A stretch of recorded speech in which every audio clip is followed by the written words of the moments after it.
Tomi, what is it like? It's been a few years now, but what are the greatest challenges of being a tournament director?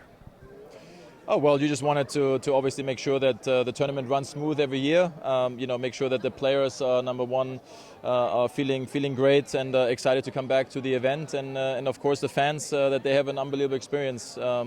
So that's really the most important thing: is that everybody that comes in and leaves, that they come back with a great experience and great time. So Novak Đoković has 14-2 record in quarterfinals here. In 2009, he lost to a certain guy named Tomi Has. Yeah. How much do you remember about that match? Yeah, just now that you actually mention it, because his records are just so incredible, and when you hear them, sometimes they're a little bit mind-blowing, to be honest. But yeah, we did play here. It was in 2009 in the quarters on court one. I think we played a few weeks prior to that in Halle as well, where I think I beat him as well. So I felt pretty confident going in, and he wasn't quite the Novak that we saw, after those years. But it's incredible what he's doing. Again, not playing many tournaments this year at this age. Someone that really calculates and thinks about every little detail to try to play his best tennis. And obviously his mindset and his dream is to try to win and lift this trophy up one more time. Novak obviously still here, but Alcaraz, Sinner, the new duo, down the road, who do you see having a better career filled with more trophies?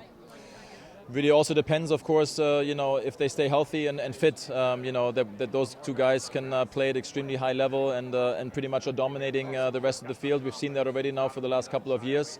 What Sinner has done also this year, with the exception of the hiccup at the French Open, is phenomenal, winning all the Master Series 1000s, coming here, trying to defend his title. It's just a testament of how good they are, and now it's just a matter of how hungry do they remain and how healthy do they remain, and we see that with Alcaraz already having a little bit of an injury. Of course we hope that he returns to the game as soon as possible. There's obviously something missing on the men's side without him in the draw, so hopefully he's back sooner than later. And again, if he remains healthy and hungry to do some incredible things, which he's already done, I think the sky's the limit. And you said it partly in your answer, but who do you think can be the third guy? Right now we've seen a few of the young guys coming up with, João Fonseca or even Joda or Mensik, and there's probably many others too that are, of course, coming up and that are, exceptionally good players. Of course, you can't forget that Sasha Zverev has obviously been playing such great tennis and continues, being one of the top players for the last 8-9 years, and finally him winning the French Open was probably a big relief, being probably the best player that hasn't won a slam up till the French. So he's got to be feeling very confident, and someone that's also looking to win more now. And he's still in the tournament here, playing exceptionally well. So after Sinner, Alcaraz, we always said that Djokovic and Zverev are probably the other two favorites, and then the young guns that I was just mentioning. But it's exciting to see. Let's hope that Alcaraz is healthy and back soon. You are switching channels. And who are the top 3 players that make you stay on that channel? It's hard. I think a lot of it is matchup. I like certain matchups where players have played each other before, where there's maybe a little bit of tension as well. Matchups potentially like a Fritz Zverev, who might play again here in the quarters. And of course, I like watching Nole, depending on who he's playing as well. Potentially maybe Sinner in the semifinals. That would be one of those matches that I'd like to watch. And yeah, of course it is also Carlos Alcaraz. I mean, he's one of the players that I think has it pretty much all, and it's always entertaining to watch him play. And just lastly, Novak has been talking a lot about not only Novak, but the need for innovations in tennis to maybe make it a bit shorter attention span, etc. I guess you know what I'm aiming at. What is your take on that, and what are maybe the rules that tennis could change in the near future?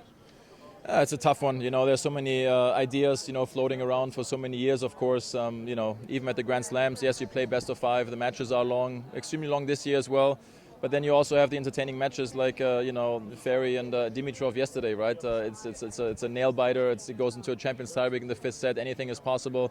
So I think the true fans of tennis obviously enjoy that. But you have to think about the next generation, the younger kids nowadays that are challenged to have, the focus for so long. But then again, I think if you really truly love something or excited about a game, it doesn't matter how long it is, you're gonna pay attention to it. So, can you do something else? Can you change a couple of rules? Can you maybe play the let serve potentially to speed things up or to make it more exciting? I think so. Maybe that's something we can look at. But yeah, I think until that point, we're just going to continue trying to see what most of the players or the organizations are also willing to do, and then somebody's going to have to make a decision and actually also do it. Thank you very much, Tomi. Thank you. Good to see you.